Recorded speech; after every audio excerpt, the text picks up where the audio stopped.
Venkata Subbaiah, AITC రాష్ట్ర ప్రధాన కార్యదర్శి.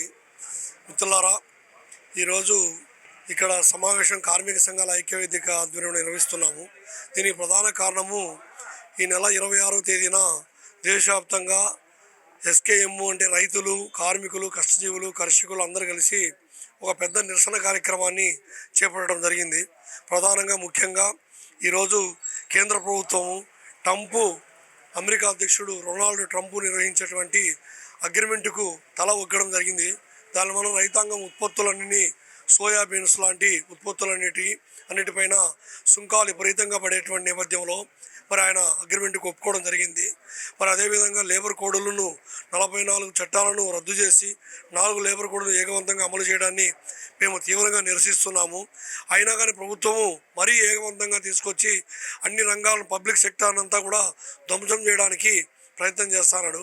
మరి ఆయనతో పాటు కింద రాష్ట్రంలో అధికారం ఉన్నటువంటి ఎన్డీఏ కూటమి కూడా మరి పని గంటలను 8 గంటల నుంచి 12 గంటలకు పెంచడం జరిగింది. దాన్ని తీవ్రంగా కార్మిక వర్గం వ్యతిరేకిస్తున్నాము.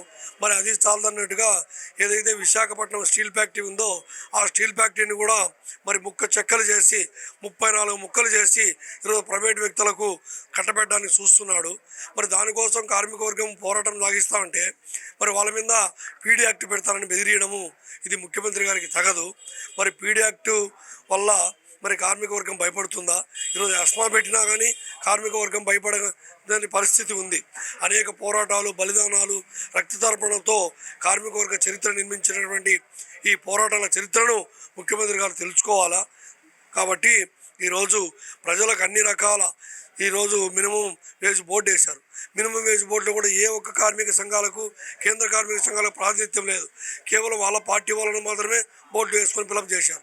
అదేవిధంగా మినిమం వేజ్ బోర్డు కానీ, సంక్షేమ బోర్డు కానీ, బీఓసీ బోర్డు కానీ ఏ బోర్డులు లేవు. ఆ బోర్డులలో ఉండే డబ్బులంతా కూడా ఈరోజు గవర్నమెంటు వాడుకోవడం జరుగుతుంది. కాబట్టి ఈ విధానాలు పక్కా కార్మిక వ్యతిరేక విధానాలు అవలంబించినటువంటి ఈ ప్రభుత్వానికి నిరసనగా, ఎన్డీఏ కూటమికి నిరసనగా 26వ తేదీన అన్ని జిల్లా కలెక్టర్ల కార్యాలయం ముందు పెద్ద ఎత్తున ఆందోళన పెట్టాం. దానికి తగ్గట్టుగా 24, 23 తేదీలలో పత్రికా సమావేశాలు కూడా నిర్వహించాలని తీర్మానం చేశాం. కాబట్టి ఈ ప్రభుత్వం పైన 26వ తేదీన తాడో పేడో తేల్చుకోవడానికి కార్మిక వర్గం సిద్ధపడుతుందని తెలియజేస్తున్నాం. నవంబర్ 26వ తేదీన దేశవ్యాప్తంగా కేంద్ర రాష్ట్ర ప్రభుత్వ విధానాలకు నిరసన తెలియజేయాలని ఇప్పుడు జరుగుతున్నటువంటి అఖిలపక్ష సమావేశం నిర్ణయించింది. దీంట్లో రైతాంగం మీద ఈరోజు కేంద్రం అమెరికాతోనూ జరుగుతున్నటువంటి ఫ్రీ ట్రేడ్ ఒప్పందంగానే జరిగితే మన దేశంలో మొక్కజొన్న, సోయాబీన్ అలాగే డైరీ ఉత్పత్తుల యొక్క రైతుల మీద చాలా తీవ్రంగా ప్రభావం ఉంటుంది. ఇవి దివాళా తీస్తాయి. కనీసం విపత్తులు వస్తేనే కష్టపడి పండించుకున్న వాడికే ఈరోజు దిక్కులేనటువంటి పరిస్థితి ఏర్పడింది. అలాంటిది విదేశాల నుంచి దిగుమతి చేస్తే ఈ దేశంలో రైతాంగం చాలా తీవ్రంగా నష్టపోతారు. మొత్తాన్ని ప్రైవేట్ వాళ్ళకి అప్పచెబుతామని బీజేపీ చెబుతున్నారు. విశాఖ స్టీల్ ప్లాంట్ని అప్పచెప్పాలని 5 ఏళ్ల నుంచి ప్రయత్నం చేస్తున్నారు. మేము అక్కడ అడ్డుకుంటున్నాం. కానీ ఈరోజు రాష్ట్ర ప్రభుత్వం కేంద్ర ప్రభుత్వానికి అండగా ఉండేటువంటి విధంగా మాట్లాడుతూ ఉంది. ఇది శుద్ధ తప్పు. స్టీల్ ప్లాంట్ ఏకైక సమస్య సొంతగాను లేకపోవడం. ఆర్సెలర్ మిట్టల్ అనేవాడు ఇంతవరకు పుట్టకముందే ఆ కంపెనీకి గన్ను కావాలని అడుగుతున్నారు. 35 ఏళ్ల నుంచి సమర్థవంతంగా నడుస్తున్న విశాఖ స్టీల్ ప్లాంట్కి సొంత గన్నులు ఇవ్వాలని ఎందుకు రాష్ట్ర ప్రభుత్వం అడగదని చెప్తున్నాం.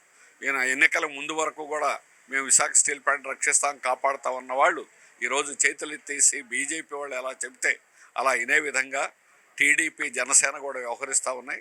దీనివల్ల ఆంధ్రప్రదేశ్లో ఉన్న ఏకైక భారీ తీవ్రమైన ప్రమాదంలోకి పడబోతూ ఉంది. అందుకని స్టీల్ ప్లాంట్ని ఈరోజు బ్లేమ్ చేస్తున్నారు. అది దాన్ని వైట్ ఎలిఫెంట్ అని తెల్లయ్యనుగని ముద్రాస్తున్నారు చంద్రబాబు నాయుడు. పచ్చి అబద్ధం. మొత్తం స్టీల్ ప్లాంట్ పుట్టిన దగ్గర నుంచి దానికి ఇచ్చింది కేవలం 5,000 కోట్లు మాత్రమే. కానీ స్టీల్ ప్లాంట్ ద్వారా చెల్లించినటువంటి పన్నులు 58,000 కోట్ల రూపాయలు కేంద్ర రాష్ట్రానికి పన్నులు చెల్లించాయి.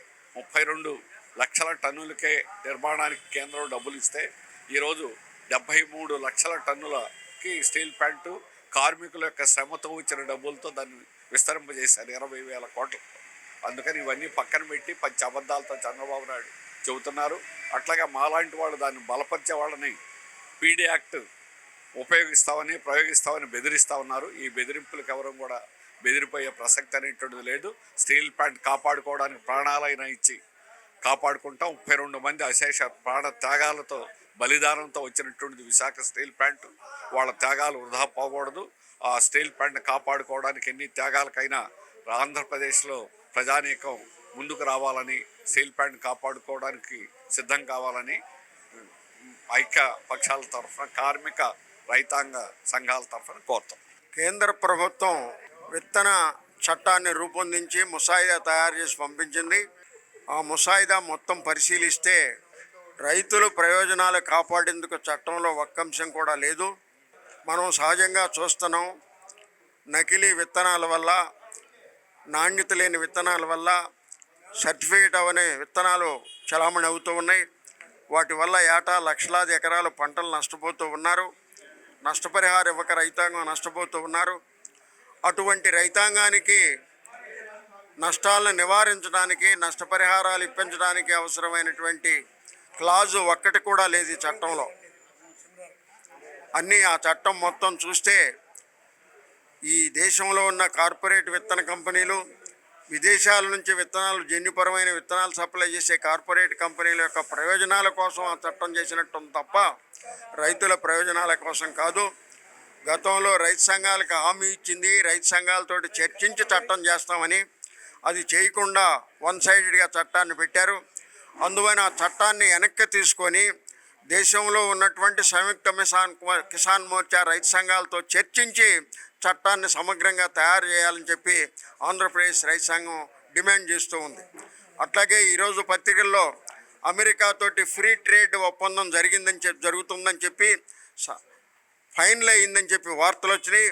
దాని ప్రకారం ఫైనల్ అయిన వార్త ప్రకారం పాల పదార్థాలు దిగుమతి చేసుకోవడానికి, మొక్కజొన్నలు దిగుమతి చేసుకోవడానికి, ఇతర జన్యుపరమైన విత్తనాలు దిగుమతి చేసుకోవడానికి ఒప్పందం కుదిరినట్టుగా వార్తలు వచ్చినాయి. అది మన రాష్ట్రానికి ఆత్మహత్యా సదృశం. మన రాష్ట్రంలో వరి తర్వాత ప్రధానమైన ఆహార పంట మొక్కజొన్న. ఇప్పటికే మొక్కజొన్న కొనేవాళ్ళు లేక 2400 మద్దతు ధర అయితే 2000కు కూడా కొనకుండా ఇబ్బంది పెడుతూ ఉన్నారు. ఇప్పుడు విదేశీ మొక్కజొన్నల దిగుమతి అయితే మన రాష్ట్రంలో మొక్కజొన్నలు పండించే రైతాంగం తీవ్రమైన నష్టపోయే పరిస్థితి వస్తుంది. అమెరికాలో రైతులకి 52% పెట్టుబడిలో 52% సబ్సిడీలు ఇస్తారు. మన రాష్ట్రంలో ప్రభుత్వం ఇచ్చే సబ్సిడీలు అన్నీ కలిపితే 3% మించి లేవు. అందువల్ల విదేశాల నుంచి మొక్కజొన్నల కారు చౌకగా దిగుమతి వస్తాయి. అట్లాగే పాల పదార్థాలు కూడా విచ్చలమిడిగా దిగుమైతే మన దేశంలో మిగులు ఉత్పత్తి చేస్తున్నటువంటి పాల రైతులు దివాళా తీయటం తప్ప మరొక మార్గం లేదు. అందుకని ఫ్రీ ట్రేడ్ అగ్రిమెంట్లో వ్యవసాయ రంగాన్ని చేర్చడానికి వీల్లేదు. వ్యవసాయ రంగాన్ని అందులో నుంచి తప్పించాలని చెప్పి ఆంధ్రప్రదేశ్ రైతు సంఘం డిమాండ్ చేస్తూ ఉంది. వై కేశవరావు, ఉపాధ్యక్షుడు, ఆంధ్రప్రదేశ్ రైతు సంఘం. 10 కేంద్ర కార్మిక సంఘాలు, రైతు సంఘాలు సమావేశమయ్యి నవంబర్ 26వ తారీఖున కేంద్ర ప్రభుత్వం తీసుకొస్తున్నటువంటి 4 లేబర్ కోడ్లు, కార్మిక హక్కులు హరించే 4 లేబర్ కోడ్లకు వ్యతిరేకంగాను, అదేవిధంగా వ్యవసాయ రంగంలో విద్యుత్ సవరణ బిల్లు 2025 తీసుకొస్తున్నారు. అంతకుముందు గతంలో ఎస్కేఎం ఆధ్వర్యమున దాదాపు 16 మాసాల పాటు తీవ్ర పోరాటం జరిగితే వ్యవసాయాన్ని ధ్వంసం చేసేటువంటి 3 వ్యవసాయ చట్టాలు వెనక్కి తీసుకున్నారు. కానీ ఆ రోజు విద్యుత్ సవరణ బిల్లు 2022ను కూడా వెనక్కి తీసుకోలేదు. దానికి కొనసాగింపుగానే ఈరోజు విద్యుత్ సవరణ బిల్లు 2025ను తీసుకొస్తున్నారు. దీని ద్వారా మొత్తం విద్యుత్ అంతా కూడా ప్రైవేట్ పరం అవుతుంది. అంతేకాదు ఈరోజు కేంద్ర రాష్ట్ర ప్రభుత్వాలు అన్నీ కూడా మొత్తం కార్మిక రంగం పైన, వ్యవసాయ రంగం పైన, మొత్తం ఈ దేశంలో సర్వ సంపదలు సృష్టించినటువంటి శ్రామిక వర్గం పైన ఒక పెను తుఫానులాగా విడుచుకుపడేటువంటి విధానాలు తీసుకొని వస్తున్నారు. కాబట్టి ఇవన్నీ కూడా ఈ రోజున్నటువంటి కార్పొరేట్ సంస్థలు, పెట్టుబడిదారీ సంస్థలు అవన్నీ కూడా తీవ్ర సంక్షోభంలో ఉన్నాయి. ఈ సంక్షోభంలో కూడా అత్యధిక లాభాలు గడించాలనే ఉద్దేశంతో ఈరోజు వాళ్ళు ఆదాని, అంబానీ లాంటి సంస్థలు ప్రభుత్వాలపై డిమాండ్ పెడుతున్నారు. కాబట్టి మేము చెప్పేది ఏంటంటే కేంద్రంలోనూ రాష్ట్రంలోనూ ఏ ప్రభుత్వాలు ఉన్నప్పటికీ కూడా ఆ ప్రభుత్వాలన్నీ కూడా ఈ స్వదేశీ విదేశీ పెట్టుబడిదారులకు దాసోహం అంటూ వాళ్ళకు అనుకూల విధానాలు చేపడుతున్నారు. అందులో భాగంగానే ఈరోజు స్టీల్ ప్లాంట్ను కూడా ప్రైవేట్ పరం చేస్తున్నారు. మన రాష్ట్రంలో చంద్రబాబు నాయుడు ప్రభుత్వం, చంద్రబాబు నాయుడు గారు మొత్తం లక్షల కోట్లు ఏదో పెట్టుబడి తీసుకొస్తా ఉంటున్నారు. కానీ ఇక్కడ వేలాది మంది ఉద్యోగ ఉపాధి కలిగినటువంటి ఈ స్టీల్ ప్లాంట్ను అమ్మేదానికి వీళ్ళు సహకరిస్తున్నారు. పీడీ యాక్ట్ తీసుకొస్తామంటున్నారు. ఏం కార్మికులు ఏమైనా నేరస్తులా? కానీ ఎవరిపైన పీడీ యాక్ట్ తీసుకొస్తారు? ఏదో సంఘ విద్రోహ శక్తుల పీడీ యాక్ట్ తీసుకొస్తారు. కానీ కార్మికులు పోరాటం చేస్తూ వాళ్ళ స్టీల్ ప్లాంట్ కాపాలని చేసి ఉద్యమం చేస్తుంటే వాళ్ళపైన పీడీ యాక్ట్ చేస్తారంట.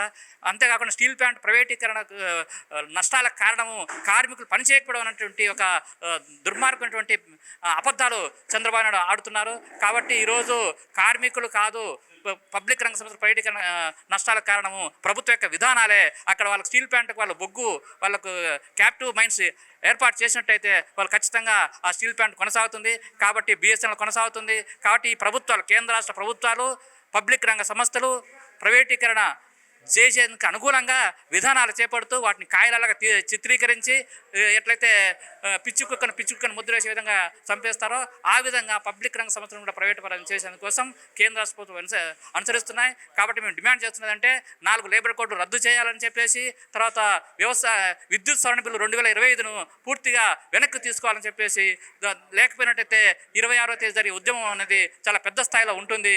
ఎప్పటికైనా సరే ఈ లోపల రైతు సంఘాల నాయకుల్ని, కార్మిక సంఘాల నాయకుల్ని పిలిపించి ఈ డిమాండ్ పరిష్కరించాలని చెప్పేసి AITUC all India united trade unions తరఫున మేము డిమాండ్ చేస్తున్నాం. నా పేరు కె సుధీరు, ఏఐయుటియుసి రాష్ట్ర అధ్యక్షులు. ఈ నెల 26వ తేదీన భారతదేశ వ్యాప్తంగా ఉన్నటువంటి 12 కేంద్ర కార్మిక సంఘాలు, 450 స్వతంత్ర ఫెడరేషన్లు గత కొంతకాలంగా చేస్తున్నటువంటి ఆందోళనలో భాగంగా, ఇంతకాలం నుంచి ఆందోళన చేస్తున్న ఉపసంహరించుకోవాలని డిమాండ్ చేస్తే వాటిని ఇంకా అమలుపరచడానికి ప్రయత్నాలు చేస్తున్న నేపథ్యంలో ఇప్పటికీ ఈ ఉద్యమాల ఫలితంగా అమలు జరపడానికి చొరవ చూపట్లేదు, కానీ విత్డ్రా చేసుకోవటం మాత్రం చేసుకోవట్లేదు. ఈరోజు రేపు నవంబర్ 26వ తేదీన మా ప్రధానమైనటువంటి డిమాండు రైతాంగ వ్యతిరేకమైనటువంటి 3 నల్ల చట్టాలు, అదేవిధంగా కార్మిక వర్గ వ్యతిరేకమైనటువంటి 4 లేబర్ కోడ్లు తక్షణం ఉపసంహరించుకోవాలనేటటువంటి డిమాండ్ పైన మేము 26వ తేదీ ఆందోళనలు పిలిపించాం. అదేవిధంగా ఈ రాష్ట్రంలో ఉన్నటువంటి చంద్రబాబు నాయుడు గారు కూడా నరేంద్ర మోడీ మెప్పు కోసం చేసేటటువంటి ప్రయత్నాలు తప్పితే వాస్తవంగా ఈ ఆంధ్రుల ఆత్మగౌరవాన్ని కాపాడటానికి కానీ, ఆంధ్రుల యొక్క సెంటిమెంట్గా వచ్చినటువంటి విశాఖ ఉక్కు పరిశ్రమని నిలబెట్టేదానికి కానీ ఏమాత్రం ప్రయత్నం చేయట్లేదు. ఎందుకంటే నిన్నగాక మొన్ననే విశాఖపట్నంలో విశాఖ ఉక్కు కార్మికులను ఉద్దేశించి దుర్మార్గమైనటువంటి మాటలు మాట్లాడారు. కార్మిక వర్గం పైన ఎస్మా చట్టాన్ని ఉపయోగపెడతానని చెప్పాడు. ఇలాంటి మాటలు కరెక్ట్ అయినటువంటిది కాదు. ఎందుకంటే విశాఖ ఉక్కు పరిశ్రమ దాని ఉత్పత్తిని పెంచడానికి అవసరమైనటువంటి చర్యలు ఈ ప్రభుత్వం తీసుకోకుండా కార్మిక వర్గం పైన ఆ విధమైనటువంటి నిందలు వేసి మీరు ఉత్పత్తి పెంచట్లేదు కాబట్టి ఉద్యోగాల నుంచి తొలగిస్తామని చెప్పేటటువంటిది, సొంత గనులు ఇవ్వమంటే అవి ఇవ్వరు, ఖాళీలు భర్తీ చేయమంటే ఖాళీలు భర్తీ చేయరు, విశాఖ ఉక్కులో 3 ఫ్యాట్నెస్ చేపించేదానికి చర్యలు తీసుకుంటే వాటిని చేయించారు, కార్మికులను తొలగిస్తూ ఉన్నారు.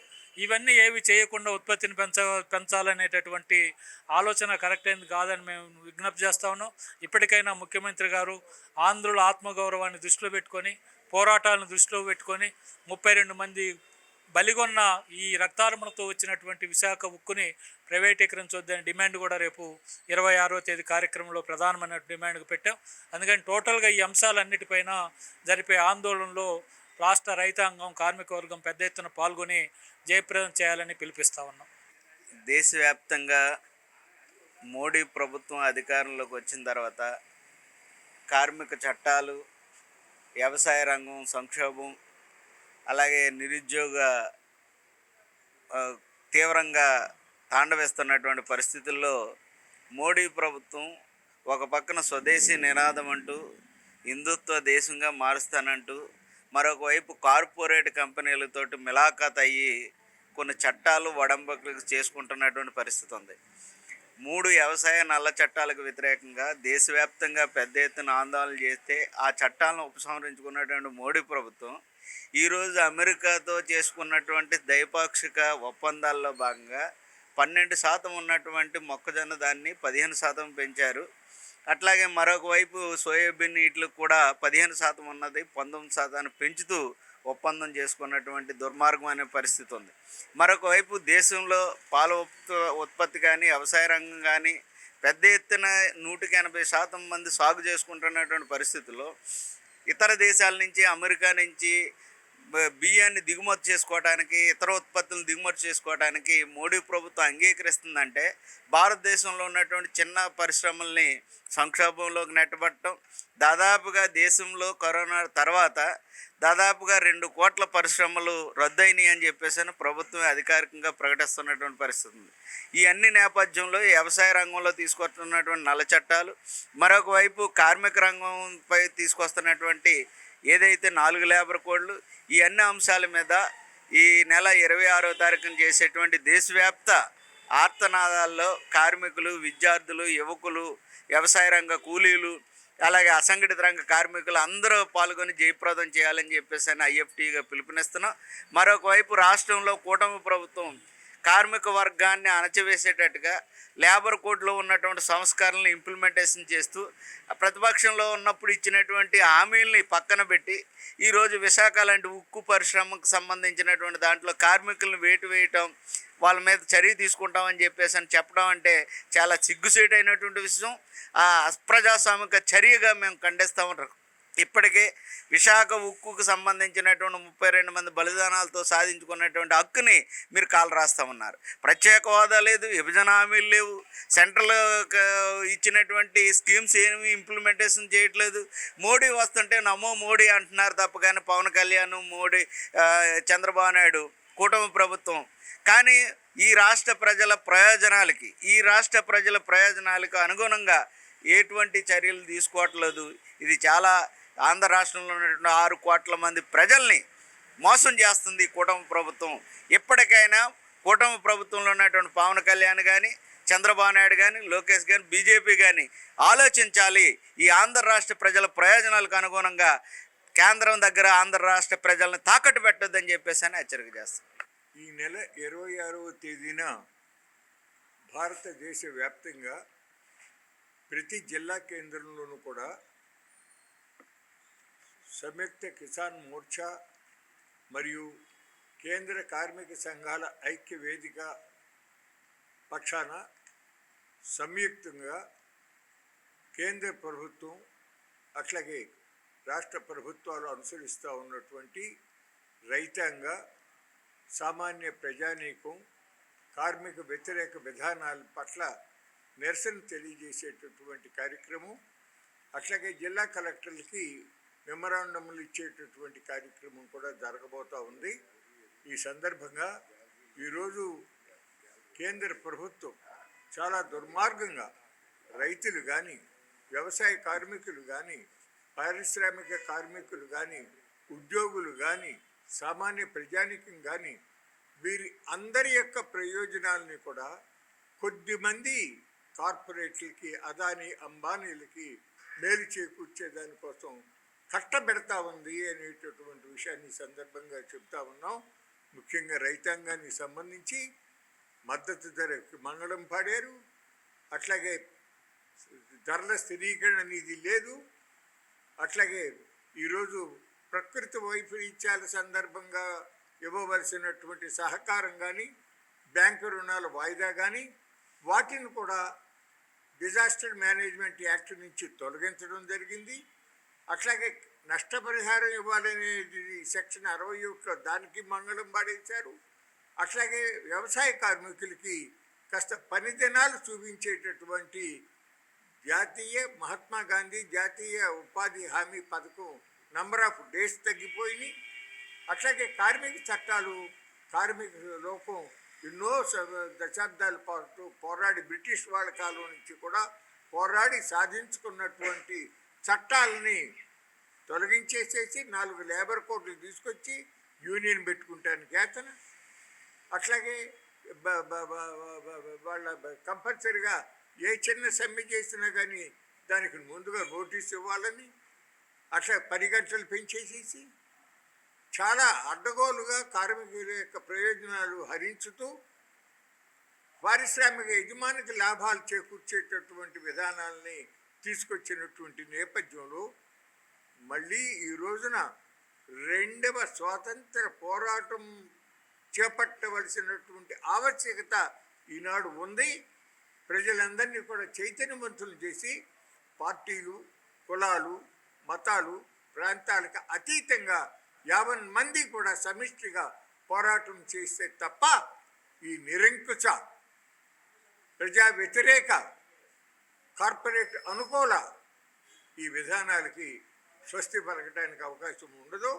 దానికి తోడు ఇక్కడే మా దురదృష్టం ఏంటంటే ఈ ఆంధ్రప్రదేశ్ రాష్ట్రంలో అంత దుర్మార్గంగా మోడీ ప్రభుత్వం అక్కడ అడ్డుగోలు నిర్ణయాలు చేస్తూ ఉంటే ఇక్కడ ప్రధాన రాజకీయ పక్షాలు తెలుగుదేశం కానీ, జనసేన కానీ, వైఎస్ఆర్ కాంగ్రెస్ పార్టీ కానీ 3 కూడా పల్లకి మోస్తున్నారు కేంద్రంలో ఉన్న బీజేపీకి, మోడీకి అని చెప్పక తప్పదు. అందులో కూడా ఇవాళ చరమ అంకంలోకి వచ్చారు. చాలా దుర్మార్గంగా రాష్ట్ర ముఖ్యమంత్రి నారా చంద్రబాబు నాయుడు గారు విశాఖపట్నం స్టీల్ ప్లాంట్లో పనిచేసే కార్మికుల ఎడల ఆయన మాట్లాడిన మాటలు కార్మికుల యొక్క గుండెల్లో గుణపాలు గుచ్చుతున్నాయి. ఒక రాష్ట్ర ముఖ్యమంత్రి, చాలా బాధ్యత కలిగిన మనిషి, చాలా one of the senior minister CMs in the entire country, అటువంటి వ్యక్తి నోటంట ఆ మాటలు వస్తే అవి వింటే కార్మికులకు సంగతి వదిలేయండి, మామూలు జనం మాకే బ్లడ్ బాయిల్ అవుతుంది. చాలా దుర్మార్గంగా కార్మికుల్ని నిందించడం. ఇళ్ళ దగ్గరుండి జీతాలు కావాలంటున్నారు వాళ్ళు. ఈ దేశంలో one of the best steel plant Visakhapatnam steel plant. Tata స్టీల్తో పాటు పోటీగా క్వాలిటీ స్టీల్ తీసుకొస్తా ఉన్నటువంటి స్టీల్ ప్లాంట్. అనేక పర్యాయాలు విశాఖపట్నం స్టీల్ ప్లాంట్ యొక్క పెర్ఫార్మెన్స్ చాలా బాగుండబట్టే దానికి అనేక అవార్డులు కూడా వచ్చినాయి అనేటటువంటి విషయాన్ని కూడా గుర్తుంచుకోవాలి. అట్లాగే కేంద్ర ప్రభుత్వానికి 92లో ప్లాంట్ మొదలైనప్పటి నుంచి ఇప్పటి వరకు కూడా దాదాపు 1,00,000 కోట్ల రూపాయల పైన వివిధ రకాల పన్నుల రూపంలో చెల్లించింది విశాఖపట్నం స్టీల్ ప్లాంట్. 33 ఏళ్ళు అయితే అది పెట్టి 15 ఏళ్ళు ఈ ముఖ్యమంత్రిగానే ఉన్నాడు కదా చంద్రబాబు నాయుడు. దానికి గనులు ఇప్పించాలి అనేటటువంటి ఇంగిత జ్ఞానం లేకుండా ఇవాళ అది ఒక వైట్ ఎలిఫెంట్ అంటారా?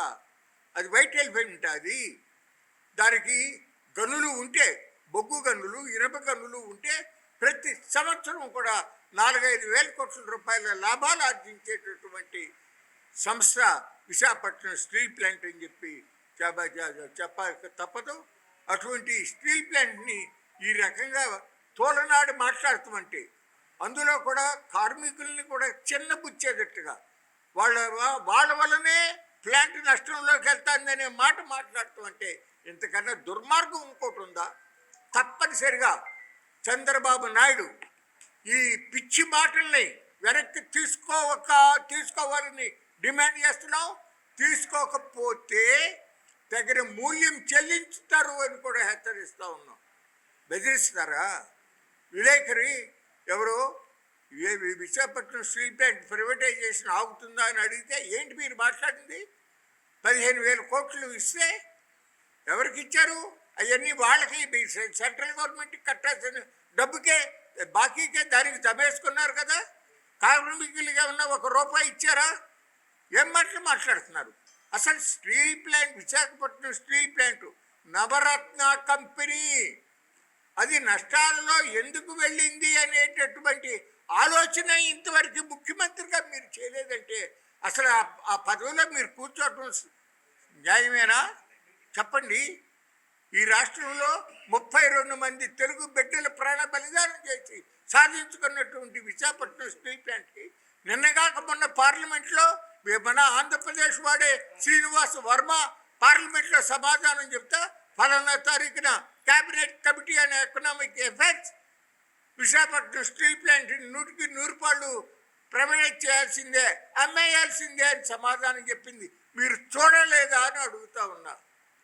దాన్ని ఆపటానికి ఏం చేశారు? మీరు ఏం చేశారు అని అడుగుతున్నా. నేను కాదు, ఈ రాష్ట్ర ప్రజలు అడుగుతున్నారు. తప్పనిసరిగా సమాధానం చెప్పాలి. ఇంకా ఎంతసేపు కూడా మధ్యలో పెట్టి ఈ ప్లాంట్ని అమ్మేద్దామని చెప్పి ఆ దుర్మార్గంగా ఆ మోడీ ఇక్కడ మీరు కూడా తానా అంటే తండానా అంటే అది ప్రజలు సహించరు. ఇది మీకు చాలా నష్టం చేస్తుంది.